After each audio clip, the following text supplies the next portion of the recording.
This is the news on top of the hour. Live from our studio in Georgetown. Kaieteur Radio, 99.1 FM.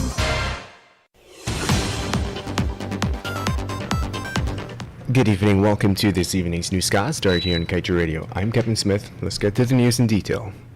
In his address to the United Nations General Assembly, Minister of Natural Resources Vikram Bharat reiterated the government's commitment to net zero emissions by 2050. This ambitious but necessary goal was pledged by world leaders, including Guyana, as part of the 2015 Paris Agreement. But even as the Natural Resources Minister, and by extension the government, touts their fidelity to net zero emissions, the administration continues to give its blessings to ExxonMobil and its consortium of oil companies to steam ahead with carbon bombs. In the offshore concession that keeps on giving, the Stabroek Block, Exxon has been flaring gas above pilot levels on board the Liza Destiny operations for some 20 months. In this period, and according to figures supplied by the EPA, it is estimated that Exxon has already flared some 14 billion standard cubic feet of natural gas. In simpler terms, the amount of gas flared by Exxon is equivalent to the removal of over 1.6 million acres of forest, identical to the size of Region 2 and a small fraction of Region 3. Meanwhile, Minister of Labor Joseph Hamilton recently hauled in oil companies and ordered, in no uncertain terms, that they abide by the Guyana Constitution and the country's labor laws. This course of action by the administration comes on the heels of formal complaints lodged by GAU Oil and Gas Branch, which had complained to the minister in September last that firms operating in the sector through varying measures were seeking to dissuade their workers from becoming unionized.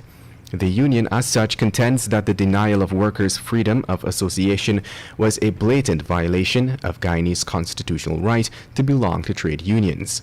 We understand that the Ministry of Labor recently informed GAU that the delinquent companies will remove the offensive elements from its paraphernalia.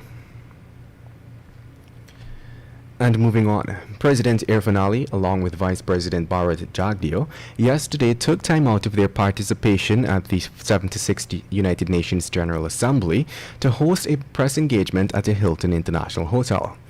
At the event, President Ali disclosed that his delegation used yesterday to focus on interactions, particularly with the diaspora, and espoused that Guyana as a country cannot be developed with the relatively small size of its population.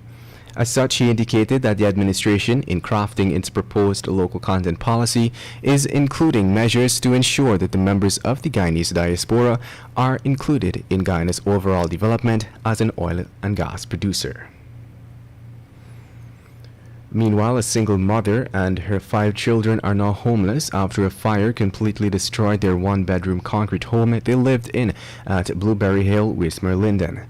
The mother, Orleen Holder, was not at home at the time, but her 5 children, the oldest being 10, were in the house when the incident occurred around 11:45 on Thursday.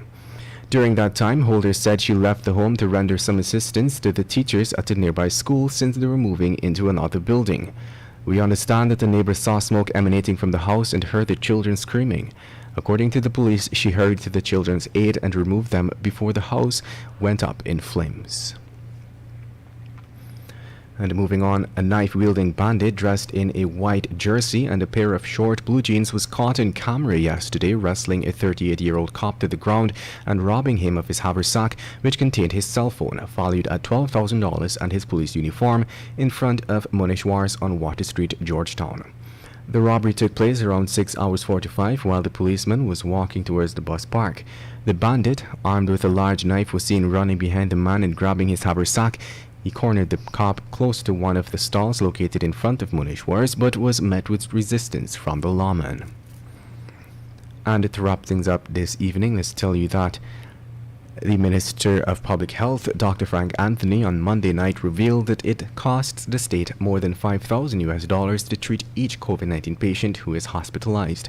He explained that one reason the cost to treat a patient would go up is due to getting oxygen to the patients. He further stated that the government had installed a huge tank at the Ocean View Hospital, which is being filled with oxygen every 24 hours.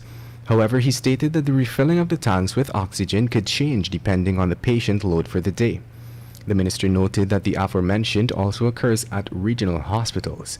At the time of this revelation, the minister stated that apart from the large number of patients at the Ocean View COVID-19 hospital, 12 patients are at the West Demerara Regional Hospital, 12 in Maikoni, 5 in New Amsterdam, and 3 in Wismar, with 2 each in Skeldon, Bartica, and Maria.